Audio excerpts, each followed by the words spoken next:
परम पूज्य आचार्य भगवान कुंद स्वामी की, परम पूज्य राजशंकर गणाचार्य गुरुदेव पीराक्षरी महामुनिराज की, आचार्य श्री विशुद्ध सगर जी महाराज की, नायदीप में विराजमान 3 कोटि मुनिराजों की,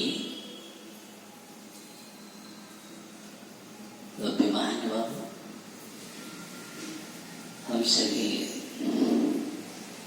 इस दुर्लभ मनुष्य पर्याय को प्राप्त करके अपने जीवन का लक्ष्य निर्धारित करने के लिए गुरुओं के चरण और शरण में आते हैं। देखिए, बिना गुरु के लक्ष्य नहीं मिलता, ये बात सत्य है। लेकिन गुरुओं के चरणों में वही पहुंच पाते हैं जिसके जीवन में आत्म जागृति आ जाती है। आत्म जागृति वाला जीव उस मार्ग पर बढ़ पाता है। प्राय सोते हैं, सोया हुआ है, उसे यही भी पता नहीं कि जीवन का मूल्य क्या है। इस मनुष्य पर्याय का मूल्यांकन नहीं कर पा रहा है, विषयों और कसायों में नष्ट कर रहा है। दुर्लभ रत्न को प्राप्त करके भी है भभूति के निमित्त उसको जला देता है, नष्ट कर देता है। कार्तिक उपरेक्षा में स्वामी कार्तिक ने लिखा हुआ है कि मणियंतम दुर्लभम, यह दुर्लभ मणियंतम, यह दुर्लभ मनुष्य पर्याय दिव्य रत्न है। लेकिन एक अज्ञानी व्यक्ति जिस प्रकार बर्तन को साफ करने के लिए राख की आवश्यकता होती है, भभूत की आवश्यकता होती है, वह रत्नों को पीस करके भभूत बना करके उसको साफ करता है। रत्नों को पीस करके उससे साफ करना, विचार करिए, यह बुद्धिमानता है, विवेकशीलता है। ध्यान रखो, उसको आप क्या कहेंगे? उसको आप बुद्धिमान कहेंगे, विवेकी कहेंगे? नहीं, वह तो अविवेकी है और कोई नहीं है। ध्यान रखना, वह वही व्यक्ति जीव है जो विषय कसाओं में इस मनुष्य रूपी रत्न को पा करके भी विषयों में गमा रहा, विषयों में नष्ट कर रहा है। जीवन बड़ा अमूल्य है, लेकिन पहचान नहीं है। एक युवक एक संत के पास पहुंचा, किसी आश्रम पर पहुंचा और आश्रम पर पहुंच करके उस युवक ने एक प्रश्न किया, ये महात्मा, आप ये बतलाइए जीवन का मूल्य क्या है? संत ने कहा, अवश्य, पहले आप मेरा काम करो, फिर मैं आपका। एक पोटली में से एक बहुत चमकदार पत्थर को दिया और चमकीला पत्थर को देकर के उस युवक से कहा कि जाओ, पहले तुम इस पत्थर का मूल्य करके आओ, मूल आंक करके आओ कि मूल्य कितना है, इसका तौल करके आओ। उसके बाद तुम्हारे प्रश्न का जवाब होगा, पहले मेरा काम करके आएगा। युवक उस चमकीले पत्थर को लेकर के चल देता है। सबसे पहले पहुंचा, एक सब्जी की दुकान लगी हुई थी, उससे कहा, इस पत्थर को आप देखिएगा और बतलाइए कि इस पत्थर का मूल्य कितना है। उसने कहा, मुझे पत्थर से क्या करना, मैं तो सब्जी बेच रहा हूं। नहीं, आप बतलाइएगा इसकी कीमत क्या है। ठीक है, अगर नहीं मानते हो ठीक है, ये पत्थर चमकीला है, अच्छा लग रहा है, अभी हम इन पत्थरों से काम चला रहे थे तौलने का, अब आगे जाकर इसी पत्थर से तौल लेंगे, चलिए दीजिए। देना नहीं है, पहले आपके बताइए कितना मूल्य है इसका, उसके बाद विचार करेंगे। कोई बात, उसने कहा एक काम करेगा, इस पत्थर से मैं आपको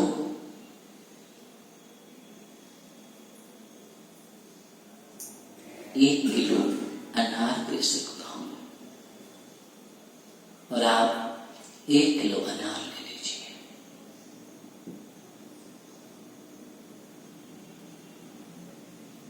बड़ा आश्चर्य हुआ। उसने कहा नहीं नहीं, मुझे आपको नहीं देना, अच्छा नहीं है। आगे बढ़ता है, फिर पहुंचता है, वहां पर दुकान स्टील की लगी हुई थी, स्टील की दुकान पर पहुंचा, उससे कहा इस पत्थर का मूल्यांकन कितना है बतलाइए, आप बतलाइए। ने कहा कुछ देखा परखा,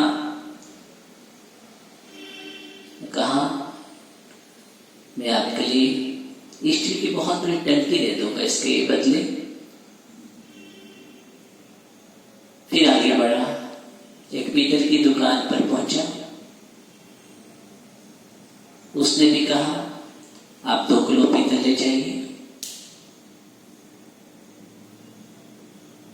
2 किलो पीतल उस पत्थर की कीमत हुई। आगे पहुंचा, चांदी की दुकान थी, उसने कहा क्या आप इससे 2 किलो चांदी ले सकते हैं, मैं आपको 2 किलो चांदी दूंगा। नहीं बाबा, देना नहीं है मुझे, हमारे पत्थर वापस दीजिए। सोने की दुकान पर पहुंचा, या सोने की दुकान थी, उसने कहा इसकी कीमत में 1 किलो सोना देता हूं आपके लिए, 1 किलो सोना। युवक को बड़ा आश्चर्य हुआ, इसकी कीमत तो बढ़ती चली जा रही है। फिर एक बहुत बड़े जोहरी के पास पहुंचा है, और जोहरी की दुकान पर जैसे ही पहुंचा, उसने पत्थर दिखाया। उस चमकीले पत्थर को उसने बहुत बड़े स्थान पर रखा। जोहरी ने देख करके चश्मा निकाला, लगाया, देखा, बार बार देखा, और सबसे पहले उसने 3 परिक्रमा लगाई उसकी, उस पाषाण की। ओहो, और उस वक्त युवक से कहा इसकी आप कीमत, ओहो तो बहुत बहुत बहुत ऐसा पाषाण, ऐसा चमकीला पाषाण लेकर के आए, दुनिया में ऐसा कोई रत्न नहीं है, ये तो बहुत बड़ा रत्न है, तुझे क्या चाहिए? पूरा नगर की संपत्ति भी इसकी कीमत दी जाए तो वो भी कम है, वो भी फीकी पड़ जाएगी। ये तो विश्व का बहुत बड़ा चमकीला नहीं, ये पाषाण नहीं, ये तो दुनिया का वह कोहिनूर है, जिसको हिनूर की कोई कीमत नहीं, अमूल्य है, अनमोल है। उसकी कीमत कौन अदा कर पाएगा? ऐसा कोहिनूर है, और ये तुम्हें प्राप्त हुआ है, इसकी तुम कीमत पूछ रहे हो। लाओ, तुम्हें क्या चाहिए, क्या मांगते हो? जो तुम मुख से मांगोगे वह मैं तुम्हारे लिए दूंगा। उसने कहा नहीं नहीं, मुझे देना नहीं है, लाइए मेरा पाषाण लाइए। ईमानदार था मैं। और वह चमकीले पत्थर को लेकर के आश्रम की ओर पहुंच गया। संत के पास पहुंचा और संत से कहा कि हाँ, मैं इसका मूल्यांकन करके आया हूं। मूल्यांकन करके आए हो? क्या? मुझे बड़ा आश्चर्य हुआ कि इसकी कीमत मालूम चला 1 किलो अनार है, फिर मालूम चला कि स्टील की टंकी है, फिर और आगे मालूम चलता है तो पीतल। ओहो, उसकी आगे पहुंचते ही वही तो कुछ चांदी देने के लिए तैयार हो जाता है। 1 किलो सोना। और जोहरी ने तो कहा ये दुनिया के सबसे बड़ा कोहिनूर है, इसकी कोई कीमत नहीं है, अर्थात ये तो अमूल्य है, अनमोल संपदा है। संत ने कहा लाओ चमकीला पत्थर लाओ और वापस पोटली में पीछे भटक दिया। युवक ने कहा, मैंने आपका काम कर दिया, अब मेरे प्रश्न का जवाब दीजिए। संत ने कहा, वो बस यही तो सबसे बड़ा जवाब था तुम्हारे लिए। इस चमकीले पाषाण की कीमत कितनी अनमोल है आप जानते हो। इस मनुष्य दुर्लभ पर्याय को पाकर के तो कीमत आंकना चाहता है। यदि यही तो इसकी कीमत है कि कोई 1 किलो अनार में इस जीवन को निकाल देता है, और कोई पीतल में, कोई स्टील में, और कोई चांदी में, और कोई सोना में। बहुत कम दिले लोग होते हैं जो अपने जीवन को सोना जैसा बना पाते हैं, स्वर्ण की कीमत कर पाते हैं। और बहुत कम ऐसे जीव होते हैं जो अपने को कोहिनूर आंक पाते हैं। वह राम और महावीर जैसे महापुरुष हुआ करते हैं जिन्होंने अपने जीवन को कोहिनूर बनाया है, कोहिनूर बनाया है।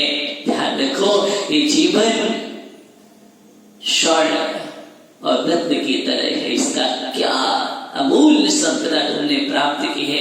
ये मानव जीवन अमूल्य संपदा है। इस संपदा का जो सम्यक उपयोग कर लेते हैं, सम्यक आचरण कर लिया करते हैं अपने जीवन में, समझ लेना उनका जीवन तो आदिनाथ शादिनाथ महावीर जैसा बन जाया करता है। आदिनाथ साधिनाथ महावीर जैसे महापुरुष, राम जैसे महापुरुष बहुत विरले हुआ करते हैं जिन्होंने अपनी अमूल्य संपदा को पहचान लिया था और अपने जीवन में वह कार्य करके जिनका इतिहास अमर हो जाता है। ध्यान रखो, अपने जीवन को हम भी अमृत की श्रेणी में ला सकते हैं। सिर्फ आवश्यकता है जागने की। हम सोए हुए हैं, हमने समझा ही नहीं है कि मनुष्य पर्याय कितनी दुर्लभ है। इतना दुर्लभ कोहिनूर पा करके भी तुम उसको समझ नहीं पा रहे हो। युवक जाग जाता है, युवक के अंदर बैराग हो जाता है। हाँ, और संत के सामने हाथ जोड़ लेता है कि धन्य है, आज तुमने मेरी आंखें खोल दी। मैं कब से सो रहा था, मुझे पता ही नहीं कि मुझे क्या करना है, मेरा ध्येय क्या है, मेरा लक्ष्य क्या है। आज मुझे लक्ष्य मिल गया और वहां से चल देता है और निर्गंत गुरु के पास पहुंच करके वह अपने जीवन में निर्गंत दीक्षा स्वीकार करता है और साधना के पथ पर बढ़ देता है, कदम बढ़ाता है कि मैं भी अपने कोहिनूर को प्रकट करूंगा, मैं भी अपने अंदर के भगवान को प्रकट करूंगा। मुझे अंदर के भगवान को प्रकट करना है क्योंकि मैं स्वयं परमात्मा हूँ। प्रत्येक प्राणी के अंदर परमात्मा बनने की शक्ति है, लेकिन उस परमात्मा को पहचानने की आवश्यकता है। परमात्मा को पहचान नहीं पा रहा है, इसलिए दुनिया की ठोकर खा रहा है, भटक रहा है।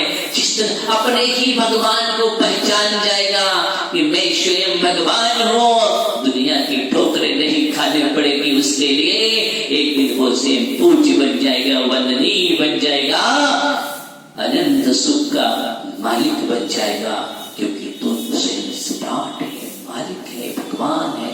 कहाँ किसकी शरण में जा रहा है?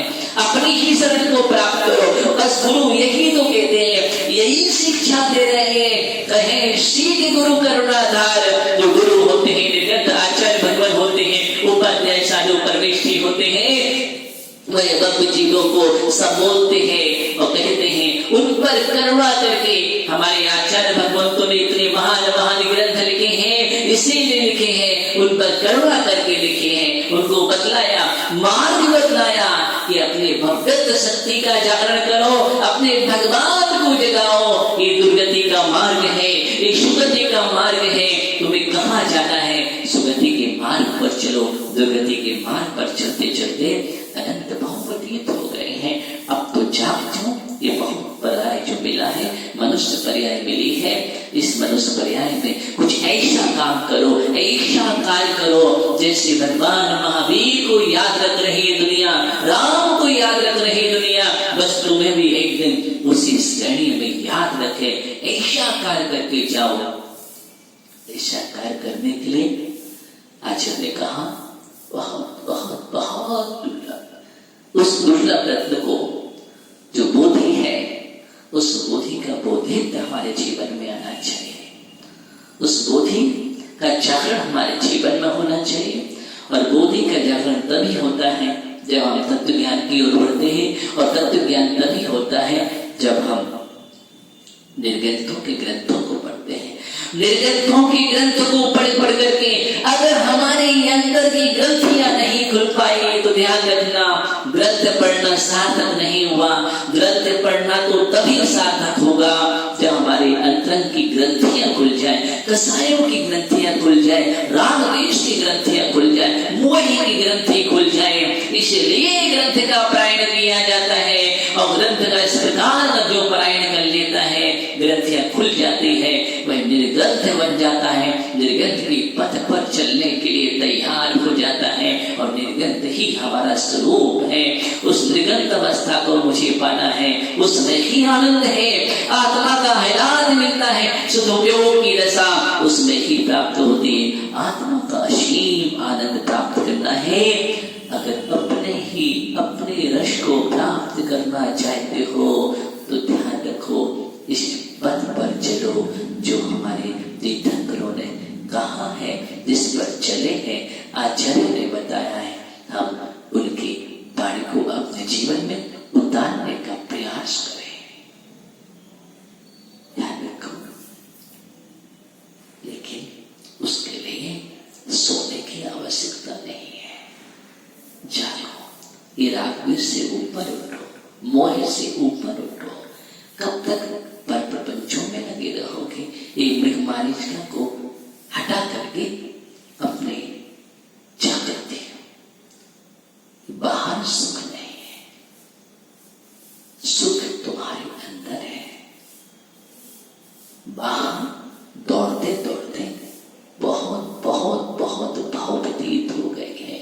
अब एक मनुष्य भाव से भाव को उत्पन्न करने के लिए नहीं, भाव से हट करके भवातीत होने के लिए मिला है। भवातीत होना हमारा लक्ष्य है, इसलिए हम भवातीत की ओर बढ़े हैं। भाव का अभिनंदन नहीं करना है मुझे। ध्यान रखो, आत्मा का अभिनंदन करो।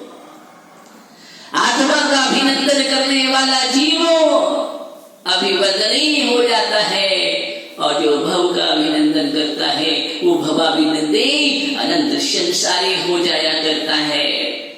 हम ध्यान रखें, क्रम से अपने लक्ष्य को बनाए, भगवान की पूजन करें, भक्ति करें, गुरुओं की वंदना करें, तो उसमें लक्ष्य लेकर के जाए कि भगवान वह जड़ कब आए, मैं आप जैसा बनूं।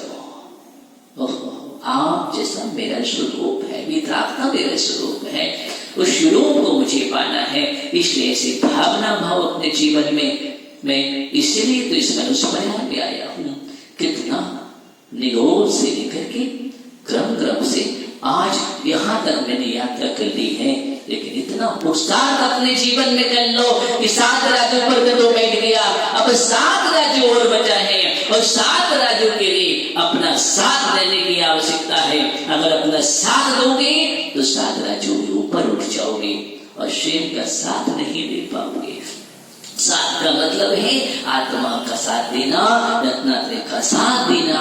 रत्नात्रय का साथ तुम्हारे साथ में रहेगा तो 7 राज्यों पार करने में ध्यान रखो 7 मिनट नहीं लगते हैं, वहां एक समय लगता है। एक समय में यह जीव सिद्धालय में विराजमान हो जाता है। कर्मों का अच्छे करके हम अपने जीवन में ऐसा ध्येय बनाए, लक्ष्य बनाए, और उस रत्नात्रय के मार्ग पर बढ़े। बस यही जीवन का मोड़ समझे, एक कोहिनूर है मनुष्य भाव, उस मनुष्य भाव को समझ करके आगे बढ़े। ओम नमः शिवेभ्यः।